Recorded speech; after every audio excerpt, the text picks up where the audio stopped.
تأسيس جيش تحرير الأحواز ضرورة نضالية، وبكل القوة ندفعهم أسس هذا الجيش تنفيذا لما أقرته الجبهة العربية لتحرير الأحواز في الشروع ببناء مؤسسات نضالية أحوازية وبأساليب علمية ونضالية،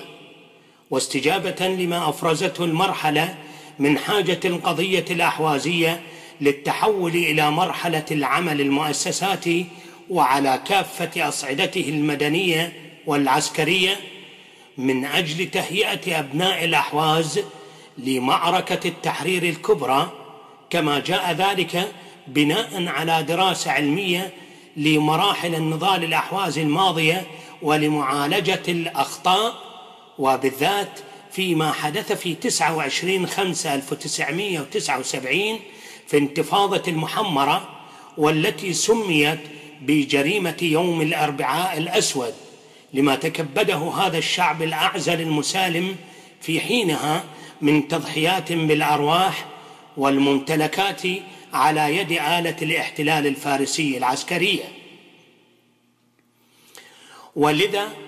ولكي تؤسس قوة عسكرية للدفاع والرد على العدو الفارسي الذي ثبت وعبر القرون سوف لن يهتدي إلا بالرد بالمثل، ولأن احتلال الأحواز حدث في ظل هجوم عسكري مسلح لا يمكن إعادة حرية أرض وأبناء هذا الشعب إلا بقوة جيش تحريري أحوازي مدرب ومسلح في كافة الظروف المناخية والطبيعية وفي مختلف أراضي الأحواز.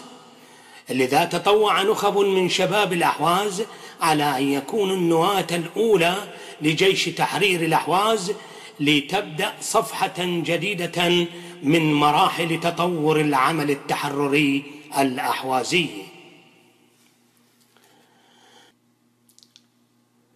ففي يوم 1/7/1981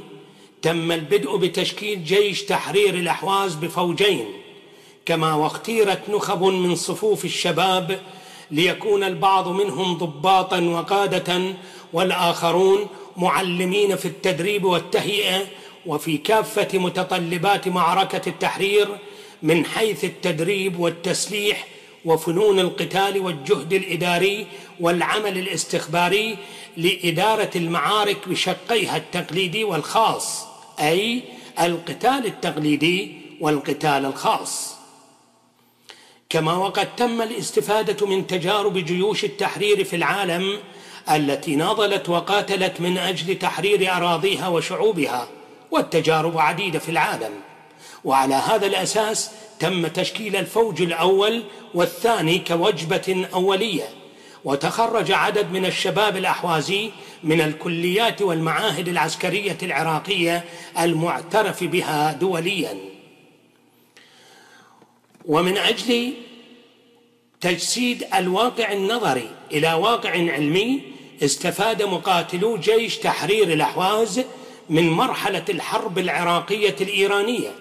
حيث شاركوا في معارك نموذجية جسدوا فيها بطولات فريدة من نوعها، كما كانت بمثابة ممارسة في خوض المعارك والمساهمة القومية في معارك الشرف العربية.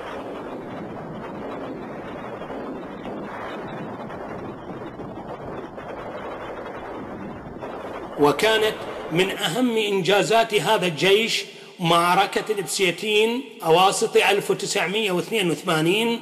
معركة شرق دجلة 1984 والتي سميت بتاج المعارك،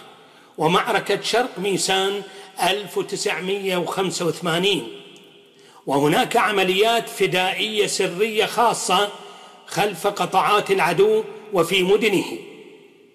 إضافة إلى القيام بالعمل الاستخباري والعمل في المعدات الفنية.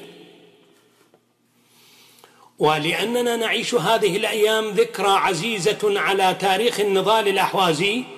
ألا وهي معارك شرق دجلة، والتي تحتسب من صفحات النصر الرائعة لجيش تحرير الأحواز، لا بد لنا من ذكر تمكن هذا الجيش من صد أكبر وأوسع هجوم فارسي على أراضي العراق العربية والإجهاض عليه كليا وتطهير الأراضي العراقية من دنس الاحتلال الفارسي في تلك المعركة الخالدة، معركة تاج المعارك،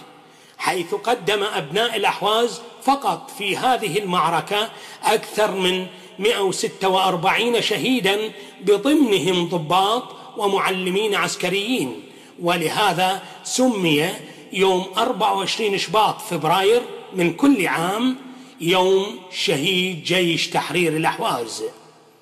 ومنذ تأسيسه أخذ هذا الجيش بالتكامل والتطور مرحلة بعد مرحلة، فقد تم تأسيس الفوج الثالث عام 1983 والفوج الرابع عام 1984. والنتيجة لما اكتسبت هذه الأفواج من خبرات قتالية تم تطوير تلك الأفواج المستقلة